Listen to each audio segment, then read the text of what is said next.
Talking about old money, the first things that come to mind are the majestic estates, exclusive clubs and balls, and generations of influence. The way people from old money have preserved their wealth from all sorts of times, such as revolting wars and periods of economic crisis. It is a truly remarkable thing to preserve as well as grow your wealth and influence over centuries, especially in this age of short-term thinking. So, how exactly are these elites able to sustain their wealth? Let us try and find out their secret. First, one of these secrets is establishing a good financial stature. These elites are committed to long-term wealth preservation. Wasteful spending of money isn't something old money families do, for they know that fortune is a fragile thing. They invest in many different assets to grow their wealth, and this also reduces their risk of losing everything in a single blow. To give you an example, the iconic Rockefeller family has grown its assets over multiple generations and have held significant positions in blue-chip stocks and bonds. By smart investment, the family has maintained a steady income over time. Moreover, they also hold positions in commodities and natural resources. Originally, their wealth brimmed from the oil industry and has continued to grow ever since by investment in things like timber, mining, and agriculture. They not only yield returns financially, but also act as a shield against inflation.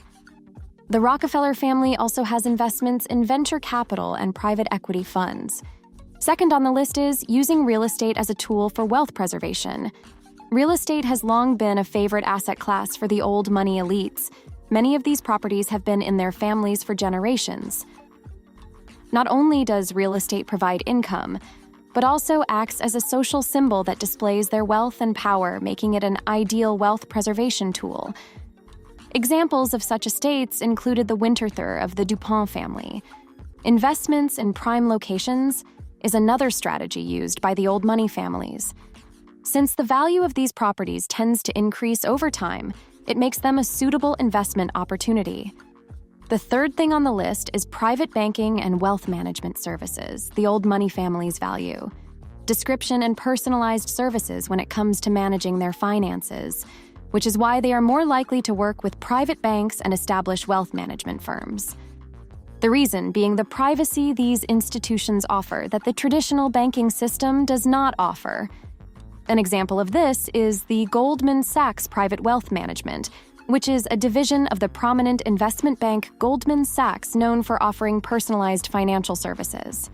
With a good reputation, Goldman Sachs is a partner for many old money families. After all, banking is an integral part of wealth preservation. Fourth on our list is education and networking. The old money families value education and networking heavily, for they know that the wealth they have isn't just about money, but rather about power and influence. They send their children to elite private universities and schools such as Eton, the Lawrenceville School, Harvard, and Oxford.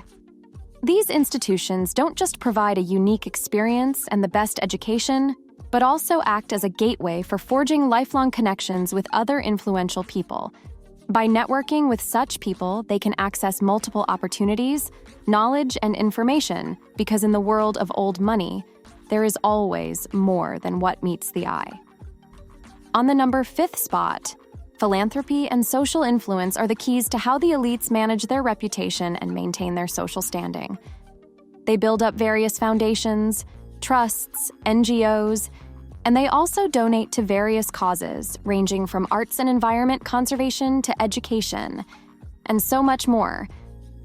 An example is the Whitney family, who have successfully used philanthropy for social influence and wealth preservation. And last but not the least, on the 6th spot, we have trusts and family offices as well as international wealth transfer strategies. These things are extremely essential to the old money elites, like the Astor family. They've used these for maintaining their influence and preserving their wealth, trusts protecting their assets from creditors, lawsuits, and taxation, ensuring the passage of assets to the future heirs. In the 21st century, the Astor family utilizes the Vincent Astor Foundation Trust to protect and manage their assets. Succession planning and wealth transfer strategies developed with family offices and legal advisors enable a seamless transition of wealth and power among these families. which also reduces family disputes and fortune erosion. Now, we have explained to you the ways in which the elites are able to sustain their wealth through generations. Do you think we missed out on anything? Do let us know your thoughts down in the comments. For more such informative content, do remember to like this video and subscribe to our channel so we know that you appreciate our content.